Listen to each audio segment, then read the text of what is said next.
प्यारे बच्चों, क्लास 12 का एग्ज़ाम 9 दिसंबर से होना लग रहा है। इसीलिए JCRT द्वारा मॉडल प्रश्न पत्र जारी किया गया है, जिससे आप लोग प्रैक्टिस कर सकते हैं। उन मॉडल प्रश्नों के हल मैंने वीडियो के माध्यम से आप लोगों को पूर्व में ही बता दिया है।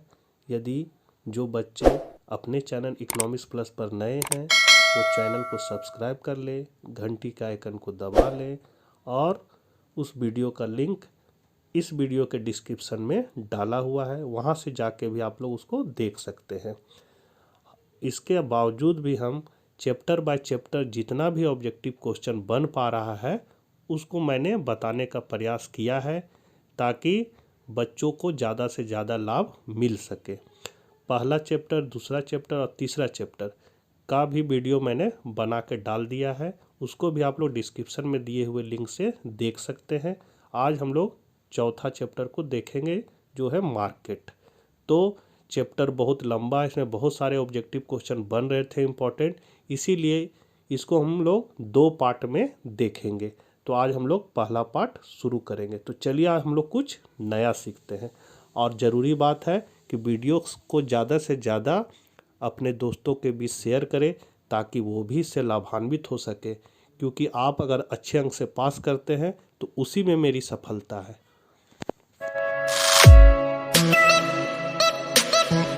पहला क्वेश्चन है, बाजार की निम्नलिखित में कौन सी विशेषताएं हैं?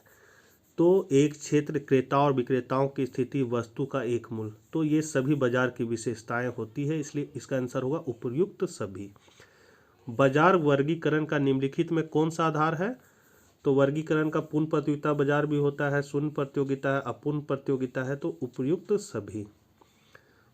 पूर्ण प्रतियोगिता बाजार के निम्नलिखित में कौन सी विशेषताएं हैं? तो क्रेता और विक्रेताओं की अधिक संख्या होती है, वस्तु की समरूप इकाइयां होती है और बाजार दशाओं का पूर्ण ज्ञान होता है। तो ये हो जाएगा उपयुक्त सभी। किस बाजार में वस्तु विभेद पाया जाता है? तो वस्तु विभेद एकाधिकार में पाया जाता है, क्योंकि बेचने वाला एक ही रहता है, खरीदने वाले अनेक हो सकते हैं। पूर्ण प्रतियोगिता में निम्नलिखित में कौन सा कथन सही है? तो फर्म कीमत प्राप्त करता होता है, कीमत निर्धारक नहीं। फर्म का मांग वक्र पूर्णतया लोचदार होता है। औसत आगम और सीमांत आगम बराबर होते। तो ये सभी कथन सही है, तो इसलिए हो जाएगा उपयुक्त सभी। फर्म का मांग वक्र पूर्णतया लोचदार होता है, इसका मतलब है पूर्ण प्रतियोगिता बाजार में मांग वक्र इस तरह होता है। यही आपका AR का रेखा होगा, यही MR का रेखा होगा और यही होगा मूल्य, यही होगा मांग, डिमांड। तो ये पूर्णतया लोचदार मांग होता है। अगला क्वेश्चन है, एकाधिकार की निम्नलिखित में कौन सी विशेषता है? तो एक विक्रेता और अधिक क्रेता। ये मॉडल 1 में भी ये क्वेश्चन आया था, मतलब मॉडल 1 सेट 1 जिसको हम लोग कह सकते हैं, JCRT द्वारा जो जारी किया गया है कि एकाधिकार में क्रेताओं की संख्या कितनी होती है? तो हम लोग कह सकते हैं क्रेताओं की संख्या अधिक होती है, और विक्रेता अगर पूछेगा तो विक्रेताओं की संख्या 1 होती है। ठीक है। निकट स्थानापन्न का अभाव होता है, नए फर्मों के प्रवेश पर प्रतिबंध होते हैं। तो ये सभी विशेषताएं हैं, इसलिए उपर्युक्त सभी होगा। एकाधिकार के लिए निम्नलिखित में कौन सा कथन सही है? तो फर्म कीमत निर्धारक होती है, मांग वक्र ऋणात्मक ढाल वाला होता है, कीमत विभेद की संभावना हो सकती है। तो उपर्युक्त सभी इसका आंसर होगा। अगला क्वेश्चन है, एकाधिकारी प्रतियोगिता मोनोपोलिस्टिक। एकाधिकार नहीं है, एकाधिकारी है, मोनोपोलिस्टिक। एकाधिकार रहेगा तो यहाँ मोनोपोली लिखा रहेगा। तो एकाधिकारी प्रतियोगिता की निम्नलिखित में कौन सी विशेषताएं हैं? तो विभेदीकृत उत्पादन, विक्रय लागतें, बाजार का अपूर्ण ज्ञान। उपर्युक्त सभी इसका आंसर होगा। अगला क्वेश्चन है, जिस बाजार में स्वतंत्र प्रवेश तथा बहिर्गमन हो उसका नाम क्या है? तो उसको हम लोग पूर्ण प्रतियोगिता का बाजार कहते हैं। एकाधिकार बाजार किसे दर्शाता है? तो बाजार प्रवृत्ति को। अगला क्वेश्चन, निम्नलिखित में से किसने कहा था कि किसी वस्तु की कीमत मांग एवं पूर्ति की शक्तियों द्वारा निर्धारित होती? तो यह मार्शल का कथन है। विशुद्ध प्रतियोगिता का निम्नलिखित में कौन सा लक्षण है? तो उपर्युक्त सभी, मतलब बाजार का पूर्ण ज्ञान, साधनों की पूर्ण गतिशीलता और उत्पादन की एकरूपता। अगला क्वेश्चन, बाजार स्थिति जिसमें वस्तु का केवल एक क्रेता होता है उसको हम लोग कहते हैं मोनोपोली या एकाधिकार। मोनोपोली मतलब ही होता है बाजार स्थिति जिसमें वस्तु का केवल एक क्रेता हो, इंग्लिश नाम है। और यहाँ एकाधिकारी मतलब एकाधिकारी हो गया आपका, या एकाधिकार जो हो गया वो मोनोपोलिस्टिक को दर्शा रहा है। फिर है एकाधिकृत, प्रतियोगिता की धारणा को दिया है तो चेम्बरलिन ने दिया है। इसको एकाधिकारी भी हम लोग बोल सकते हैं, एकाधिकृत को। पूर्ति निम्नलिखित में किससे जुड़ी होती है, तो कीमत समय की अवधि से और कीमत दोनों से, मतलब इसका आंसर स होगा। 16 है वस्तु की पूर्ति के निर्धारक घटक कौन से हैं, तो पूर्ति के निर्धारक घटक सभी हैं। वस्तु कीमत भी है, संबंधित वस्तु की कीमत है और उत्पादन साधनों की कीमत है। अगला है निम्नलिखित में कौन सा कथन सही है, तो उपर्युक्त सभी कथन सही है। पूर्ति के नियम को निम्नलिखित में कौन सा फलन प्रदर्शित करता है, तो ये है S बराबर फंक्शन ऑफ P, जहाँ S है पूर्ति को दर्शाता है, P मूल्य को दर्शाता है और F दोनों के संबंध को दर्शाता है, मतलब फलन। पूर्ति के नियम की निम्नलिखित में कौन सी मान्यताएं, तो उपर्युक्त सभी मान्यताएं। अन्य बातें समान रहे तो वस्तु की कीमत तथा पूर्ति की मात्रा में धनात्मक संबंध क्या व्यक्त करता है, तो यह पूर्ति का नियम को व्यक्त करता है। पूर्ति में कमी के निम्नलिखित में कौन से कारण हैं, तो पूर्ति में कमी के निम्नलिखित में उपयुक्त सभी कारण है, मतलब उत्पादन लागत में वृद्धि, स्थानापन्न वस्तु कीमत में वृद्धि या उद्योग में फर्मों की संख्या में कमी, ये सभी कारण पूर्ति में कमी के हैं। निम्नांकित चित्र प्रदर्शित करता है, तो यह चित्र क्या प्रदर्शित करता है, तो एक ही मांग वक्र पर यदि हम नीचे से ऊपर की ओर बढ़ते हैं तो यह पूर्ति का विस्तार कहलाता है। वस्तु की उस मात्रा को क्या कहते हैं जिसे विक्रेता निश्चित समय बाजार तथा कीमत पर बेचने के लिए तैयार हो, तो उसको हम लोग पूर्ति कहते हैं। जब कीमत में थोड़ा सा परिवर्तन होने पर पूर्ति में ज़्यादा वृद्धि हो जाए तो पूर्ति का स्वरूप निम्नलिखित में कौन सा होगा, तो यह लोचदार होगा। जब किसी वस्तु की पूर्ति में अनुपातिक परिवर्तन उसकी कीमत में होने वाले अनुपातिक परिवर्तन से अधिक होता है तो पूर्ति की लोच क्या होगी, तो इकाई से अधिक होगी। मतलब जिस हिसाब से आपका मूल्य में परिवर्तन हो रहा हो उससे ज़्यादा अनुपात में अगर मात्रा में परिवर्तन हो तो उसको हम लोग इकाई से अधिक लोचदार कहते हैं। यदि किसी वस्तु की कीमत में 40% की वृद्धि हो परंतु पूर्ति में केवल 15% की वृद्धि, तो ऐसी वस्तु की पूर्ति होगी तो बेलोचदार होगी। पूर्ति लोच की मान निम्नलिखित में किस सूत्र से ज्ञात होता है, तो इसका होता है डेल्टा क्यू एस बट्टा डेल्टा क्यू बट्टा डेल्टा पी बट्टा पी। निम्नांकित चित्र प्रदर्शित करता है, तो यहाँ पर ये जो चित्र है यह पूर्णतया लोचदार पूर्ति को प्रदर्शित करता है। निम्नांकित चित्र प्रदर्शित करता है तो यह पूर्णतया बेलोचदार पूर्ति को प्रदर्शित करता है। 29 का हो जाएगा ब। पूर्णतया बेलोचदार मतलब y अक्ष के समानांतर रहा तो बेलोचदार और x अक्ष के समानांतर रहा तो ये पूर्णतया लोचदार बताएगा। x अक्ष के समानांतर जा रहा है तो ये पूर्णतया लोचदार, और y अक्ष के समानांतर अगर रेखा जा रहा है तो वह पूर्णतया बेलोचदार होगा। निम्नलिखित में कौन सा जोड़ा सही है, तो ES पूर्णतया लोचदार पूर्ति में ES बराबर इन्फिनिटिव होता है, अधिक लोचदार में इकाई से अधिक होता है, पूर्णतया बेलोचदार में ES बराबर 0 होता है, तो उपयुक्त सभी जोड़े सही है। ES बराबर 0 का अर्थ है कि पूर्ति की लोच पूर्णतया बेलोचदार है। यहाँ पर जो लिखा हुआ है ES पूर्णतया बेलोचदार पूर्ति। यदि किसी वस्तु की कीमत में 60% की वृद्धि हो परंतु पूर्ति में केवल 5% की वृद्धि हो तो ऐसी वस्तु की पूर्ति होगी बेलोचदार।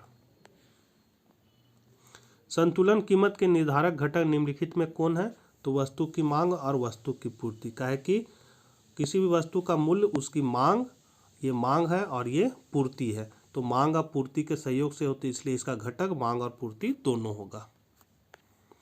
अगला क्वेश्चन, निम्नलिखित में किसके अनुसार किसी वस्तु की कीमत मांग और पूर्ति की शक्तियों द्वारा निर्धारित होती है, तो वो मार्शल के अनुसार। कीमत उस बिंदु पर निर्धारित होती है जहां वस्तु की मांग और वस्तु की पूर्ति बराबर हो। यहाँ को की जगह की होगा, वस्तु की मांग और वस्तु की पूर्ति बराबर हो। पूर्ण प्रतियोगी बाजार के लिए निम्नलिखित में कौन सा कथन सही है? तो उपर्युक्त सभी। मतलब कीमत निर्धारण मांग आपूर्ति शक्तियों द्वारा होता है, वस्तु कीमत का निर्धारण उद्योग द्वारा होता है और उद्योग की प्रत्येक फर्म कीमत प्राप्तकर्ता होती है। निम्नलिखित में से किसने कीमत निर्धारण प्रक्रिया में समय तत्व का विचार प्रस्तुत किया था? तो मार्शल। मार्शल ने पूर्ति के आधार पर उत्पादन समय को कितनी अवधियों में बांटा है? तो 3 अवधियों में। मांग में परिवर्तन के निम्नलिखित में कौन से कारण हैं? तो उपभोक्ता की आय में परिवर्तन, संबंधित वस्तु की कीमत में परिवर्तन, जनसंख्या में वृद्धि। ये उपर्युक्त सभी होंगे। अगला क्वेश्चन, निम्नलिखित में कौन सा कथन सही है? तो अ और ब दोनों कथन सही है। बाजार मूल्य पाया जाता है अल्पकालीन बाजार में। किसी वस्तु का मूल्य निर्धारित होता है तो मांग और पूर्ति दोनों के द्वारा। बाजार मूल्य संबंधित होता है तो अति अल्पकालीन मूल्य से। ये मॉडल सेट में भी क्वेश्चन था। पूर्ण प्रतियोगिता में किसी वस्तु का मूल्य निर्धारित होता है तो मांग और पूर्ति द्वारा। पूर्ण प्रतियोगिता में फर्म कीमत को ग्रहण करती है। अति अल्पकाल में पूर्ति होगी पूर्णतया बेरोजगार। साम कीमत का निर्धारण निम्न में से किसके द्वारा स्थापित होता है? तो मांग और पूर्ति के द्वारा। मतलब इसका आंसर स होगा। साधन कीमत निर्धारण के निम्न में कौन घटक है? तो लगान, मजदूरी, ब्याज। उपयुक्त सभी होंगे। बाजार में वस्तु की कीमत उस बिंदु पर निर्धारित होती है जहां वस्तु की मांग बराबर वस्तु की पूर्ति होती है। मतलब जहां दोनों बराबर होते हैं। लगान बराबर क्या होगा? तो वास्तविक लगान माइनस हस्तांतरण आय। निम्न में से कौन सा कथन सही है? तो उपयुक्त सभी कथन सही है। श्रम की मांग उत्पादक द्वारा की जाती है। श्रम की मांग उसकी उत्पादकता पर निर्भर करती है। श्रम की सीमांत उत्पादकता उसकी अधिकतम मजदूरी होती है। पूर्ण प्रतिस्पर्धा बाजार की मुख्य विशेषता क्या है? तो एक समान कीमत होगा, समरूप वस्तु होगा, अधिक क्रेता और विक्रेता हो। तो ये सभी है, तो इसका आंसर डी होगा। जिस बाजार में स्वतंत्र प्रवेश तथा बहिर्गमन हो उसका नाम है पूर्ण प्रतियोगिता का बाजार। वस्तु की कीमत एवं मांग के बीच प्रतिलोम संबंध पाया जाता है तो केवल एकाधिकार का, केवल एकाधिकारी प्रतियोगिता, मतलब दोनों का। सी आंसर होगा। निम्नलिखित में से किसके अनुसार किसी वस्तु की कीमत मांग और पूर्ति की शक्तियों द्वारा निर्धारित होती है? तो मार्शल के द्वारा। एकाधिकार फर्म के संतुलन की शर्त नहीं है तो औसत आय बराबर सीमांत आगम। बाजार मूल्य पाया जाता है अल्पकालीन बाजार में। एक फर्म का मांग वक्र लोचदार होता है तो पूर्ण प्रतियोगिता में। पूर्ण प्रतियोगिता में एक फर्म का मांग वक्र होता है एक्स अक्ष के समानांतर। थोक बाजार में वस्तुएं बेची जाती है तो खुदरा व्यापारियों को। अति अल्पकालीन बाजार में वस्तु की पूर्ति होती है पूर्णतया बेलोचदार। पूर्ण प्रतियोगी बाजार में वस्तुएं होती है तो समरूप होती है। इंपॉर्टेंट है ये क्वेश्चन। पूर्ण प्रतियोगिता में वस्तु की कीमत निर्धारित होती है तो उद्योगों द्वारा। राष्ट्रीय बाजार में क्रेता एवं विक्रेता फैले होते हैं तो संपूर्ण देश में। पूर्ण प्रतियोगिता में मांग वक्र होता है तो क्षैतिज। क्षैतिज मतलब इस तरह, ये क्षैतिज हो गया। पूर्णतया लोचदार मांग वक्र पाया जाता है तो पूर्ण प्रतियोगिता में। जब बाजार में वस्तु के बहुत अधिक क्रेता व विक्रेता होते हैं तो यह स्थिति होती है पूर्ण प्रतियोगिता की। पूर्ण प्रतियोगिता में एक फर्म के लिए बराबर होता है तो सीमांत आगम बराबर औसत आगम। शीघ्र नाशी वस्तुओं का बाजार होता है तो स्थानीय। प्रतियोगी बाजार में वस्तु की कीमत का निर्धारण कैसे होता है? तो मांग व पूर्ति के साम्य द्वारा। मतलब जहां पर ये मांग और पूर्ति आपस में संतुलित होंगे, बराबर होंगे, वहां पर मूल्य निर्धारण होगा। प्रतियोगी बाजार में दीर्घकाल में फर्मों को प्राप्त होता है तो सामान्य लाभ। क्रेताओं व विक्रेताओं की संख्या किस बाजार में अत्यधिक या असंख्य होती? तो पूर्ण प्रतियोगी बाजार में। राजस्थाई चुनरी का बाजार कहलाएगी, राजस्थानी चुनरी का बाजार कहलाएगी, क्या कहलाएगी? तो प्रादेशिक बाजार कहलाएगी। निम्न में से कौन सा तत्व पूर्ति वक्र को दाहिनी ओर खिसका देता है? तो तकनीकी विकास। पूर्ति के नियम की परिभाषा क्या है? तो जब अन्य बातें समान रहने पर कीमत बढ़ने पर पूर्ति बढ़े तथा कीमत घटने पर पूर्ति घटे। पूर्ति को प्रभावित करने वाला तत्व क्या है? तो उपरोक्त सभी है, मतलब वस्तु कीमत, उत्पादन साधनों की कीमत और प्रौद्योगिकी परिवर्तन। तकनीकी उन्नयन से वस्तु की पूर्ति में वृद्धि होती है। बाजार पूर्ति तालिका होता है, बाजार में सभी उत्पादकों की कुल पूर्ति को दर्शाती है। निम्नलिखित में से कौन सा तत्व पूर्ति को प्रभावित करता है? तो उपर्युक्त सभी तत्व प्रभावित करते हैं। वस्तु की कीमत और उसकी पूर्ति के मध्य संबंध होता है तो प्रत्यक्ष व धनात्मक संबंध होता है, मतलब मूल्य बढ़ता है तो पूर्ति भी बढ़ता है, इसलिए सीधा संबंध है। एक समान पूर्ति वक्र का ढाल होता है धनात्मक, मतलब पूर्ति वक्र इस तरह होता है धनात्मक। यदि एक उत्पादक किसी निश्चित समयावधि में कुल 200 इकाइयां उत्पादन करता है और यदि 180 इकाइयां बिक्री हेतु बाजार में उपलब्ध करवाता है तो बाजार में उसकी पूर्ति क्या होगी? तो 180 उपलब्ध करवाता है तो 180 ही होगा द आंसर। लास्ट क्वेश्चन है, निम्न में से कौन सा कारक पूर्ति वक्र में परिवर्तन के लिए उत्तरदायी नहीं है? तो विशेष अवसर।